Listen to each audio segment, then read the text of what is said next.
साथियों, जय भीम, जय भारत, जय संविधान, जय मंडल, जय जोहार, जय जवान, जय किसान, जय लोकतंत्र, जय विज्ञान।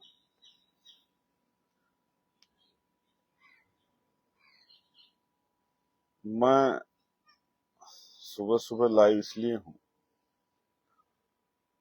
क्योंकि रात के मेरे कदम के बाद मुझसे बहुत सारे सवाल ये पूछे गए कि भैया अचानक से आपने ऐसा डिसीजन क्यों लिया। आप सुबह में भी बैठ सकते थे, रात में वहां अकेले सोना और कई तरह की मुसीबतों का सामना करना ये ठीक निर्णय नहीं। मैं आपकी बात से सहमत हूँ, बिल्कुल आपकी बात सहमत हूँ, मैं इसको मना नहीं कर रहा हूँ। लेकिन जब तक आप मेरे मन को नहीं जानोगे तब तक मैं 100% कह सकता हूँ कि आप कहोगे कि आपकी बात सही है। लेकिन जब आप मेरे मन को देखोगे, मुझे सुनोगे, मेरी मनोदशा को समझोगे तो शायद फिर आपको एहसास होगा कि मैं ये क्यों कर रहा हूँ। क्योंकि कल जब प्रोटेस्ट चल रहा था तो जहां जहां नौजवान आक्रोश में थे या जहां जहां लाठीचार्ज हुआ, जहां जहां मेरे पास खबर आई, मैं वहां गया और पुलिस और बच्चों के बीच में खड़ा होकर मैंने पुलिस को कहा कि आप लाठी मत चलाओ, और बच्चों से भी कहा कि वो शांति बना के रखें। और इसमें हम बड़े पैमाने पर सफल भी हुए बच्चों को समझाने के लिए। और जब पुलिस ने देख लिया कि इनकी बात बच्चे मान रहे हैं तो फिर उन्होंने भी अपने व्यवहार में, कई बार तो ऐसा लगा कि उनको आदेश थे कि लाठीचार्ज करो, फिर भी उन्होंने इस चीजों को संभाला। लेकिन जहां जहां हम लोग नहीं गए वहां वहां इस तरह की स्थिति बनी। लेकिन हुआ क्या कि वहां फोन काम नहीं कर रहे थे, जैमर लगे हुए थे। और दूसरा, जैमर के बाद उन्होंने नेट को जो है उस तरह से डिस्टर्ब किया हुआ था कि नेट नहीं चल रहा था। फिर मैं ऑफिस चला गया। तो कुछ साथियों से बात की, मीडिया के साथियों से, और बाकी सब साथियों को इकट्ठा करने का होने का इंतजार किया। कई जगह पे साथी पकड़े हुए थे, वहां अधिकारियों से बात की। लेकिन 10 बजे के लगभग जब मैंने वो वीडियो देखी,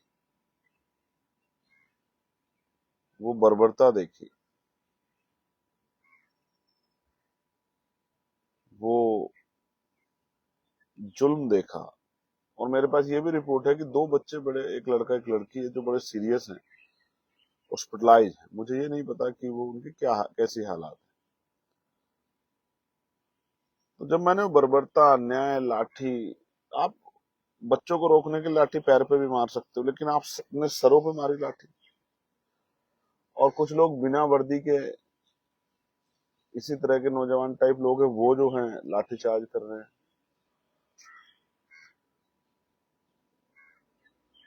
बच्चियों को भी नहीं छोड़ रहे हो, आप पीट रहे हो, मीडिया को भी पीट रहे हो आप। मैं हिंसा का पक्षधर नहीं हूं, लेकिन उन बच्चों को इस तरह से मार खाते हुए ये देखना मेरे बस की बात नहीं थी।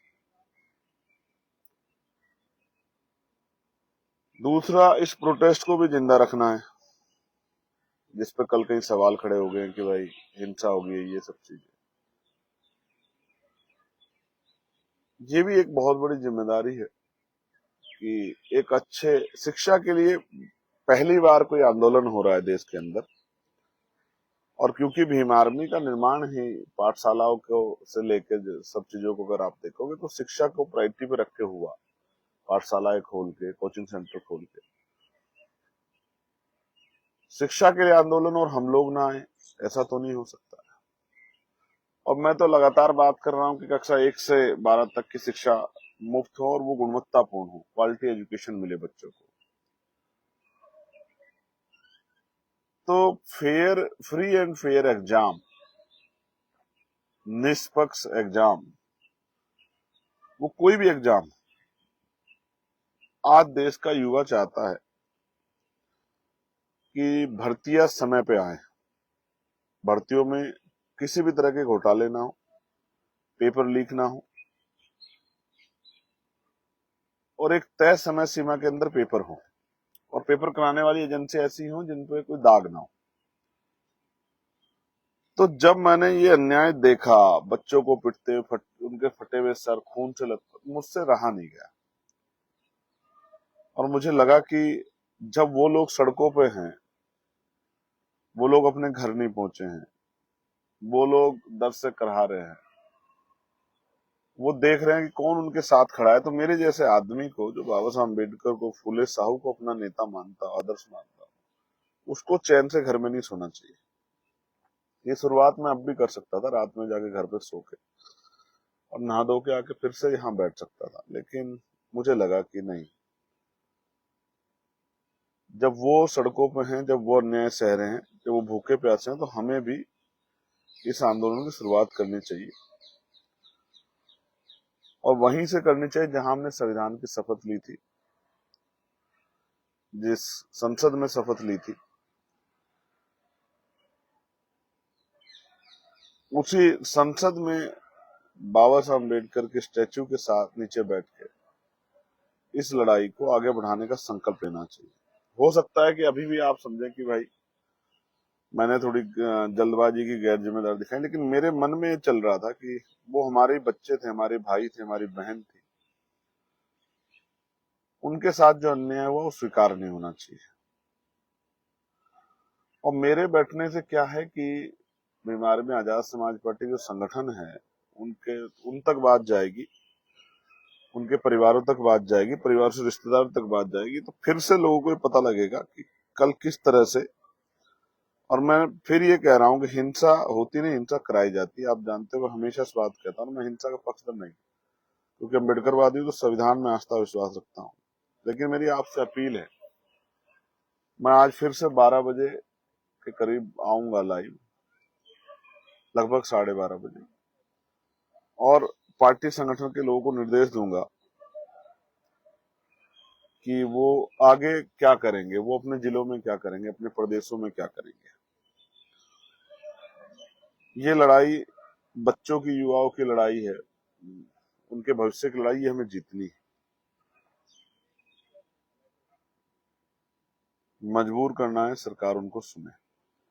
और आप जानते हैं, आज संघर्ष के आयाम का दिन है, संघर्ष के रूप का दिन है। आज 21 जुलाई है, भीम आर्मी का स्थापना दिवस है। भीम आर्मी के स्थापना दिवस की 11वीं, आप सबको बहुत बहुत बधाई। लेकिन जिस दिन भीम आर्मी की स्थापना हो और उसी दिन संघर्ष ना हो, ऐसा कैसे हो सकता है? भीम आर्मी का एक अच्छा कार्यकर्ता होने के नाते, ईमानदार कार्यकर्ता होने के नाते, संघर्षशील कार्यकर्ता होने के नाते, मैं अपने काम को कर रहा हूँ, अपने जीवन, अपने लक्ष्य को, अपने जो है जिम्मेदारियों को अदा कर रहा हूँ। आप भी अपनी जिम्मेदारियों को अदा करें। अभी सोशल मीडिया पे आप इस आवाज को मजबूत करें, और फिर जिस तरह की डायरेक्शन मैं आपको दूंगा, उस डायरेक्शन पे हम सब लोगों को काम करना है। लेकिन इस युवाओं के आंदोलन को, जिसमें कल बहुत जोश था, उसको हमें कमजोर नहीं पड़ने देना है, और हम अपनी डिमांड्स के साथ खड़े रहेंगे। ये ऐसे आपको उल्टा दिख रहा होगा, बाद में आप देखेंगे छात्रों पर चली एक एक लाठी का हिसाब का जवाब देना होगा। और दूसरा है पेपर लीक, सबसे बड़ा देशद्रोह, गद्दारों को उम्र कैद दो, प्रधानमंत्री नींद से जागो और सख्त कार्रवाई करो, धर्मेंद्र प्रधान को बर्खास्त करो। मैं एक सच्चा भारतीय नागरिक होने के नाते, जागरूक भारतीय नागरिक होने के नाते अपने कर्तव्य का निर्वहन कर रहा हूँ। आपको भी करना चाहिए, पूरे देश को करना चाहिए, देश के युवाओं के लिए, आने वाली पीढ़ियों के लिए, जालिम हुकूमत के अन्याय को रोकने के लिए और ये बताने के लिए कि वो जंतर मंतर था, जलियांवाला बाग नहीं। कल आपकी के इशारे पे पुलिस ने और जो फोर्स आपने लगाई थी उन्होंने ऐसा सलूक किया युवाओं से, विद्यार्थियों से, छात्रों से, बेटियों से, बेटों से, जैसे आतंकवादियों के साथ किया जाता है। ये मुझे स्वीकार नहीं, मुझे औरों का नहीं पता, लेकिन एज ए भारतीय जागरूक नागरिक मुझे स्वीकार नहीं, एज ए अम्बेडकराइट मुझे स्वीकार नहीं। और जो चीज मुझे स्वीकार नहीं है मैं उसके खिलाफ लड़ना जानता हूं। आपने मुझे वोट देके यहां लड़ने के लिए भेजा है, तमाशा देखने के लिए, तो मैं लड़ूंगा इसलिए क्योंकि आपको बहुत उम्मीदें हैं इस आंदोलन से कि यह आंदोलन अपनी जिम्मेदारी को अदा करेगा और मैं अपनी ड्यूटी कर रहा हूं। मेरी जान भी उतनी कीमती जितनी उन बच्चों की जो हॉस्पिटलाइज हैं या कहीं पकड़े हुए हैं या कहीं सड़कों पर बैठ के अभी भी आंदोलन चला रहे हैं, जिनके पास उम्मीद थी, कल तक उनकी उम्मीद नहीं टूटनी चाहिए। इसलिए हम लोग इस आंदोलन को आगे बढ़ाएंगे। और मैं फिर कह रहा हूं, जब तक मैं यहां बैठा हूं यहां चलाऊंगा, और अगर मैं जब बाहर जाके चलाने की बात करूंगा तो पूरे प्रदेश में, सारे प्रदेशों में जाके, देश भर में जाके, उत्तर प्रदेश के हर एक जिले में जाके चलाऊंगा। याद रखना मेरी बात। मैं भीम आर्मी आजाद समाज पार्टी कार्यकर्ता हूं। मेरे पास इतना बड़ा संगठन है